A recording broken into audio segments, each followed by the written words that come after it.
Good afternoon, folks. Happy Friday. This is Mike coming at you with another video on Precalculus.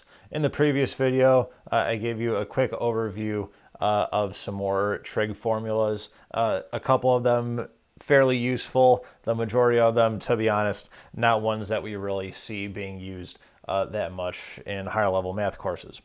But in this video, I wanted to get onto a related topic, but a very, very big topic, very, very good candidate for a test question or more here when we talk about trigonometric equations and solving trig equations and the types of techniques you may have to use. So what is a trig equation? A trigonometric equation is any equation involving a trig expression with a variable, such as cosine of x is equal to 1/2. It's some trig function, or a power of a trig function, or a multiple of a trig function equaling some other quantity. And just sort of in general, what are the sort of general steps that you follow to solve these things? First thing you're going to do is you're going to isolate the trig function on one side of your equation. You just want to get the trig function, a single trig function. Let me specify that. Let me emphasize that. You want to get one single trig function on one side of your equation. And then once you've done that, you then want to solve for the variable x, maybe theta, all just based on whatever letter or whatever symbol you have in there for your independent variable.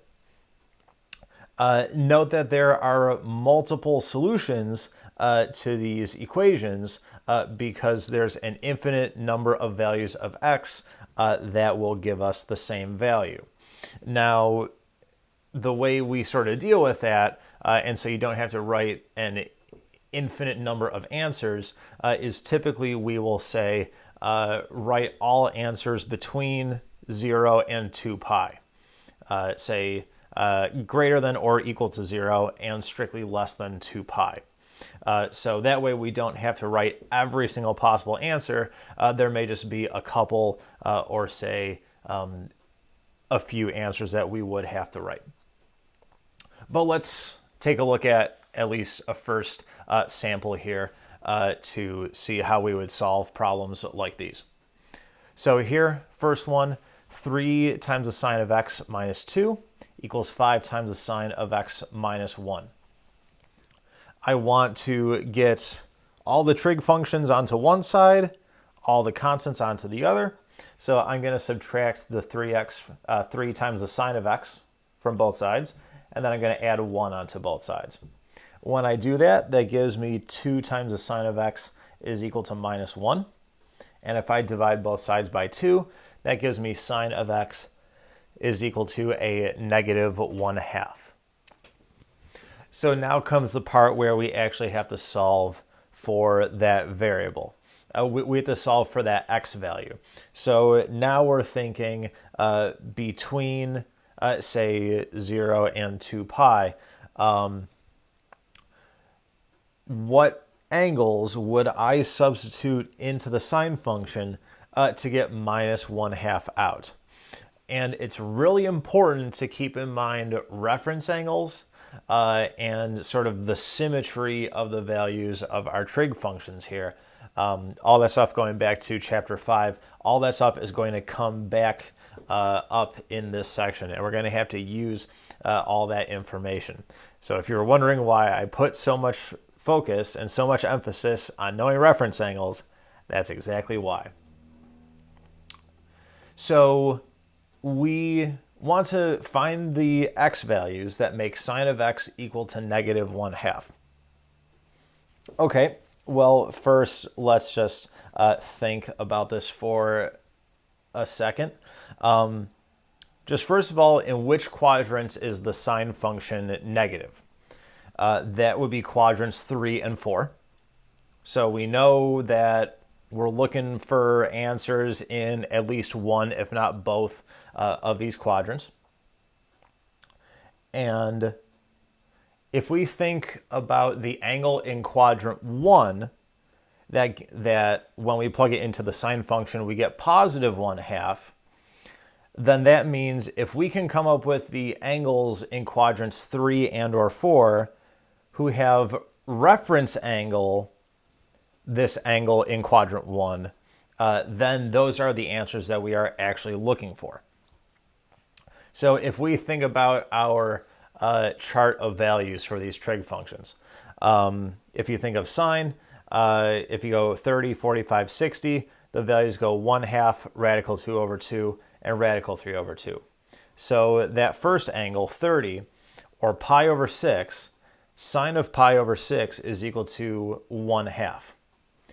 So we want the angles in quadrants 3 and 4 who have reference angle pi over 6.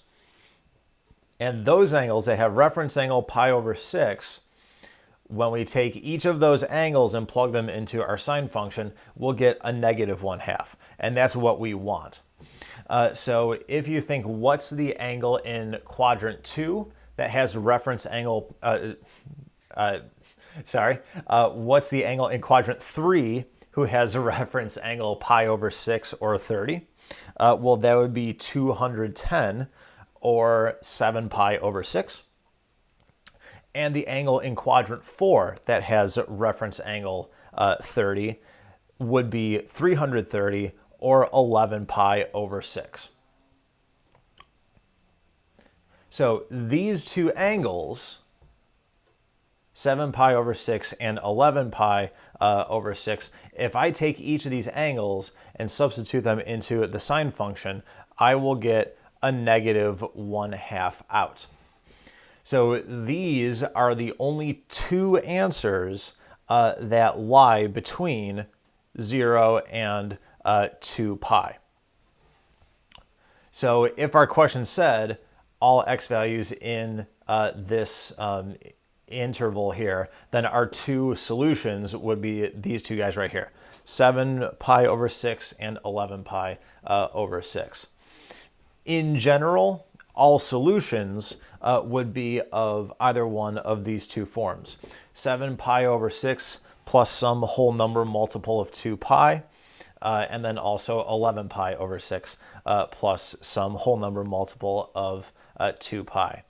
But as I said, typically when you get these problems, you'll only have to provide the angles between 0 and 2 pi, and they can be 0 as well.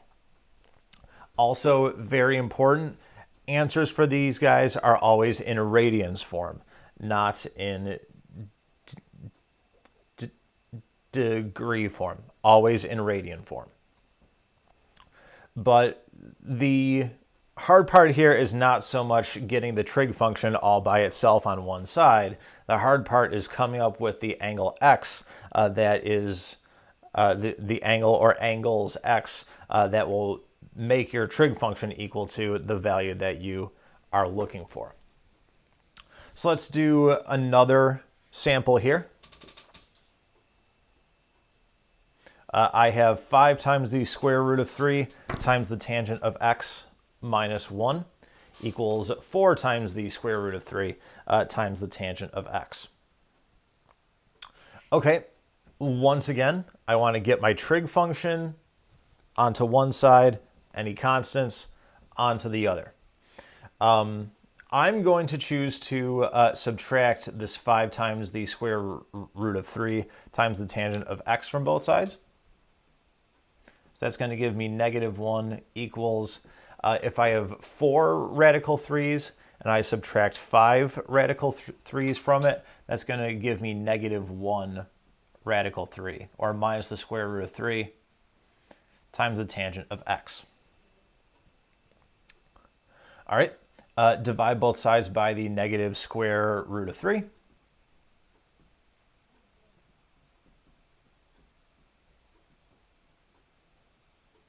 So tan x is equal to positive 1 divided by the square root of 3, or if you prefer to look at it in this form, radical 3 over 3. Okay, so now we need to come up with the angles. I need to come up with the values of x such that when I take those angles and I plug them into tangent, I am going to get 1 over the square root of 3 out. Okay, so first thing we want to think of, in what quadrants is tangent positive? This is going back a little bit, so review those notes if you need to, but the tangent function is positive in quadrants 1 and 3. Okay, let's find the angle in quadrant 1 such that if I plug it into tangent, I get 1 over the square root of 3. That's a fairly low level, nothing too crazy happening there. All right, so again, thinking back to my chart of values for our trig functions, 30, 45, 60. If you look at the values of tangent, you'll see that tangent of 30 or tangent of pi over 6 is going to give us 1 over the square root of 3. So pi over 6 is one of my values. This angle lies in quadrant 1. We said that the tangent function was positive in quadrant 3 as well. So if I find the angle in quadrant 3, whose reference angle is pi over 6, then that angle, if I take it and plug it into my tangent function, I'll get the same value and the same sign. I'll get a positive 1 over the square root of 3. So how do we do that? Just think. Quadrant 3, reference angle with angle with reference angle pi over 6 or 30, and that angle is 210 or 7 pi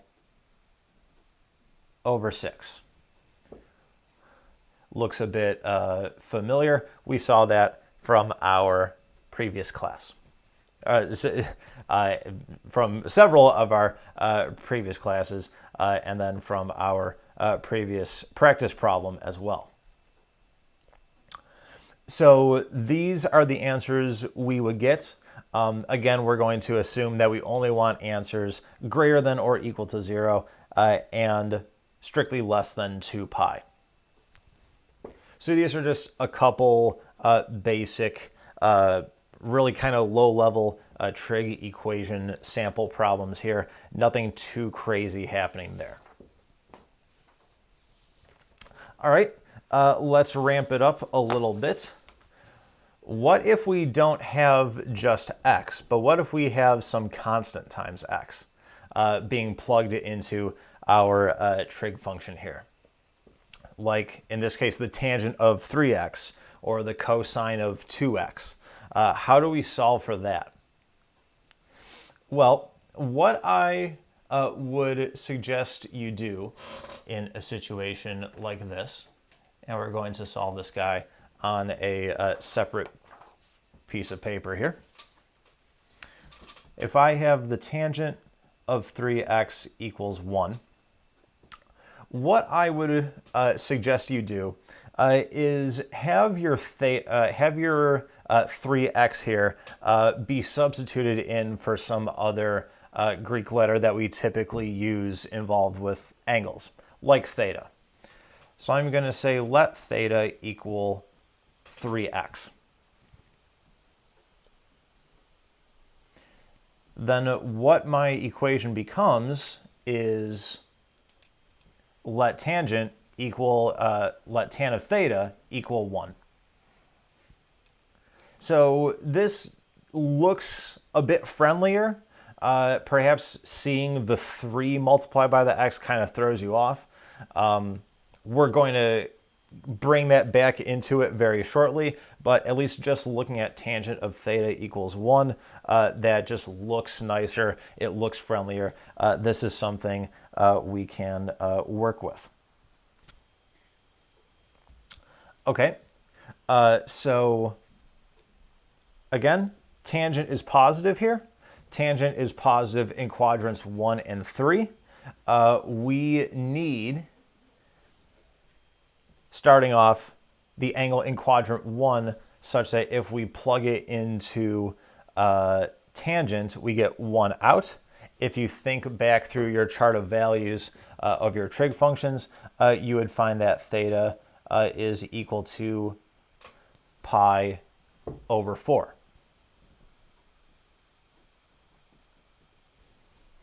All right. Quadrant 3, tangent is also positive. We want the angle in quadrant 3 that has reference angle pi over 4. The angle in quadrant 3 that has reference angle pi over 4 is going to be 5 pi over 4. Now we are going to make the substitution back in for theta. We said theta was 3x.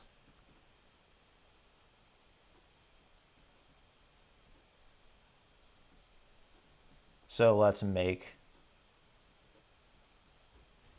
that substitution there.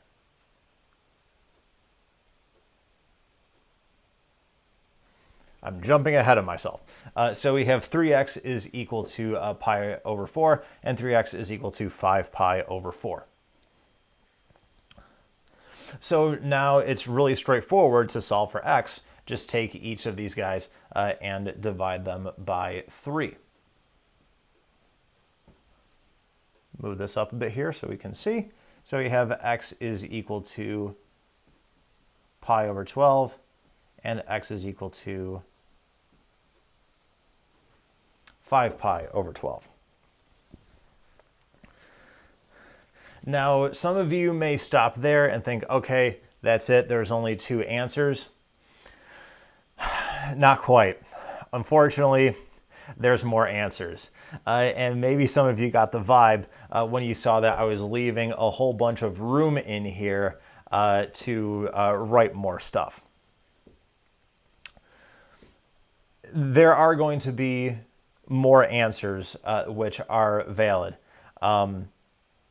The reason why is because, again, we are looking for all answers greater than or equal to 0 and strictly less than 2 pi. But also, we're taking the x value, which is ultimately what we're trying to solve for,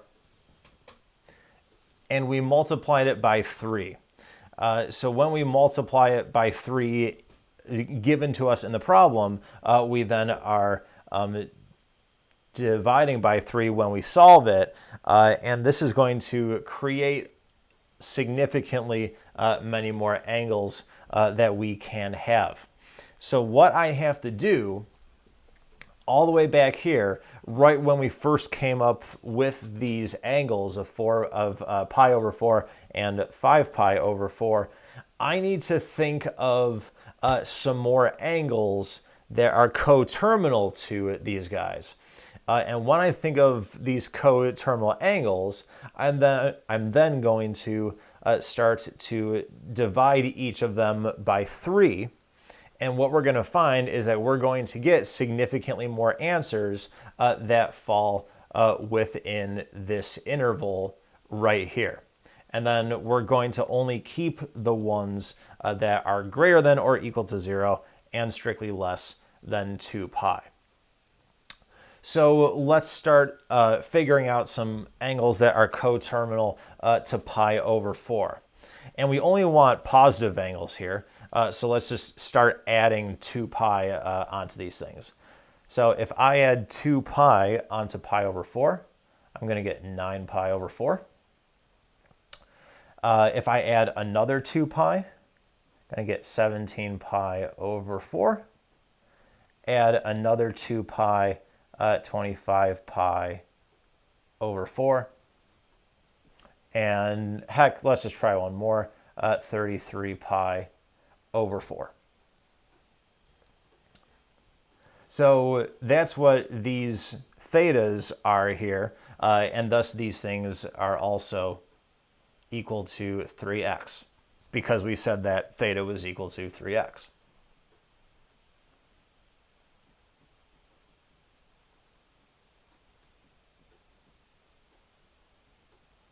So there we have all of our angles. For this top guy here, let's find some angles that are coterminal to 5 pi over 4. Let's go 13 pi over 4, 21 pi over 4, and let's go say 29 pi over 4. And thus copy these guys over here.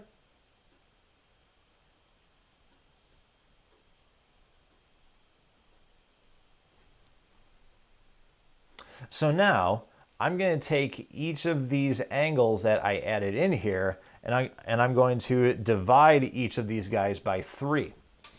So this is going to give me 9 pi over 12, 17 pi over 12, 25 pi over 12, 33 pi over 12, and then down here, the ones sort of associated with the 5/4, if you will, we get 13 pi over 12, 21 pi over 12, and 29 pi over 12. So here we have a whole bunch of possibilities for answers that we want.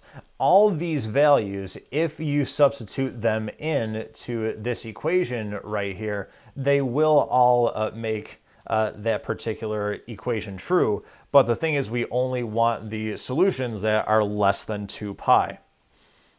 Now 2 pi in terms of twelfths is 24 pi over 12. So we just need all of the angles that are less than 24 pi over 12. So this one's good, that one's good, that's good, that's good, that's good, that's good, but then these 3 are out. So we actually have 6 solutions here. We have pi over 12, 5 pi over 12, 9 pi over 12, 13 pi over 12, 17 pi over 12, and 21 pi over 12. That was a lot of work. Yes, it most certainly was. But still, this is what we had to do for this one particular problem to come up with all of our correct answers. So if you don't just have x, if you have like a 2x or a 3x or whatever times x, substitute theta in for that thing, solve your trig equation using theta, but also keep in mind to write some angles that are coterminal to the ones that you find at the start. Substitute back in, get the x's back into it, divide by the constant that you have, and then pick all the answers that are less than 2 pi and are also greater than or equal to 0. So let's do another sample problem here. Sine of 2x is equal to minus the square root of 2 over 2. Okay, again, just starting things off, substitute theta in for the 2x in this case. So let theta equal 2x. Then our equation becomes the sine of theta equals minus the square root of 2 all over 2.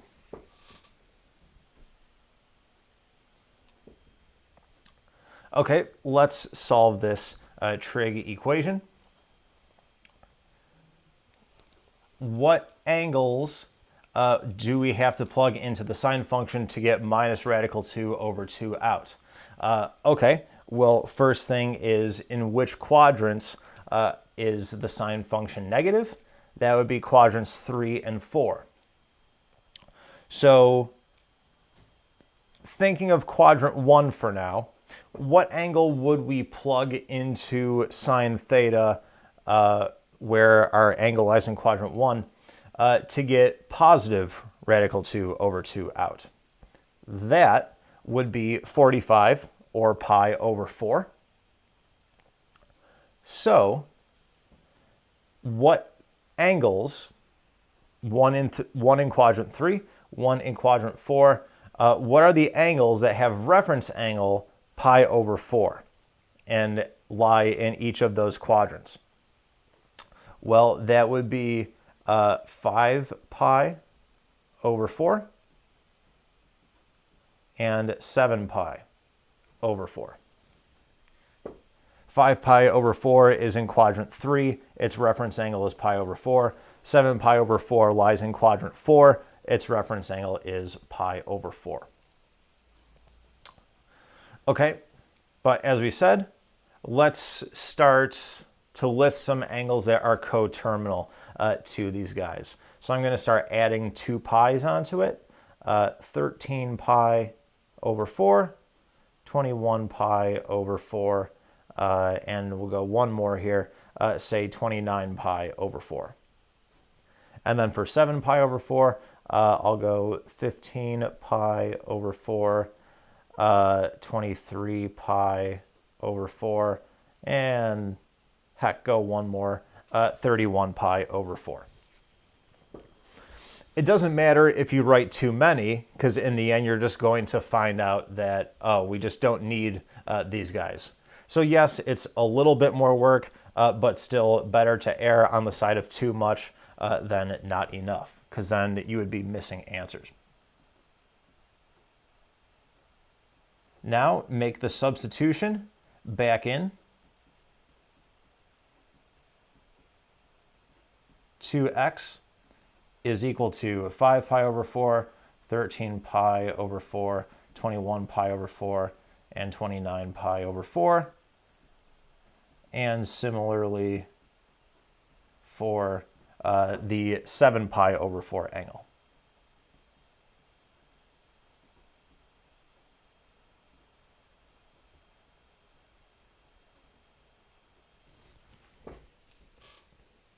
Okay, if I divide every one of these angles by 2,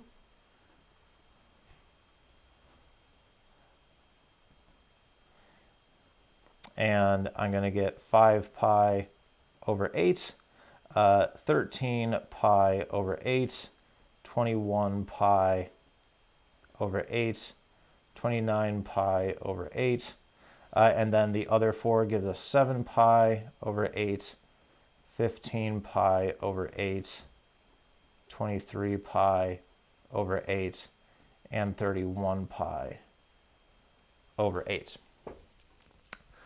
So now let's just keep the ones that are less than 2 pi and are positive. So 2 pi in terms of eighths here is going to be 16 pi over 8. So 5 pi over 8 is good. 13 pi over 8 is good. 21 pi over 8 is not good. Neither is 29 pi over 8. 7 pi over 8 is good. 15 pi over 8 is good. But 23 pi over 8 and 31 pi over 8 are not good. So in this case, we have our 4 answers. 5 pi over 8, 7 pi over 8, 13 pi over 8, and 15 pi over 8 are the 4 angles that are going to make this guy true here. So I have a problem for you all to try on your own here. This is my little challenge to you, if you will. Try to solve this one on your own. Press pause. Try to solve this one on your own. Once you think you have the answers, press play, and we'll see if you are correct.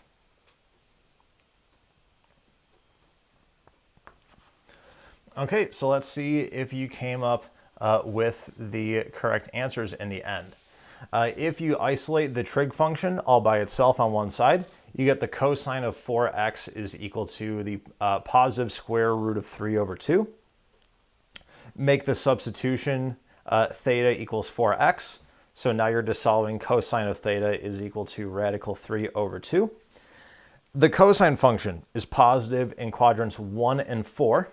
The angle in quadrant 1 that we would plug in to get radical 3 over 2 out is 30, or pi over 6. So we set that equal to theta, which is also 4x. The angle in quadrant 4, who has reference angle pi over 6, is 330, or 11 pi over 6. So that's going to be the other angle that we want to start with. That guy is also equal to theta, or 4x. I then wrote some angles that were coterminal to each of these. When you add 2 pi onto each of these guys, you're adding on a 12 pi over 6. So I came up with more angles here and here. I then took every one of these 10 angles and I divided each of them by 4 to solve for x. That gave me 24 on the bottom. 2 pi in terms of 24ths is equal to 48 pi over 24. So I just needed to choose all the angles that were positive and less than 48 pi over 24, and we came up with 8 angles. Pi over 24, 11 pi over 24, 13 pi over 24, 23 pi over 24, 25 pi over 24, 35 pi over 24, 37 pi over 24, and last but not least, 47 pi over 24.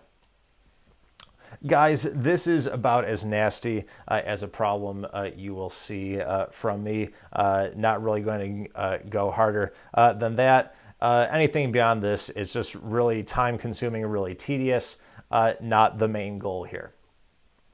But this is just the first half of our section, learning about how to solve trig equations. Talked about just some very basic ones and then some that are more involved. When you don't just have x, but 2x or 3x or 4x. We will pick up with more techniques that we could have to use to solve trig equations in our next video. So if you have any questions or comments, please be sure to reach out to me, guys. Send me emails, phone calls, text messages, postcards, paper airplanes through my window, send a telegram, whatever you have to do. Otherwise, until the next video, take it easy, guys.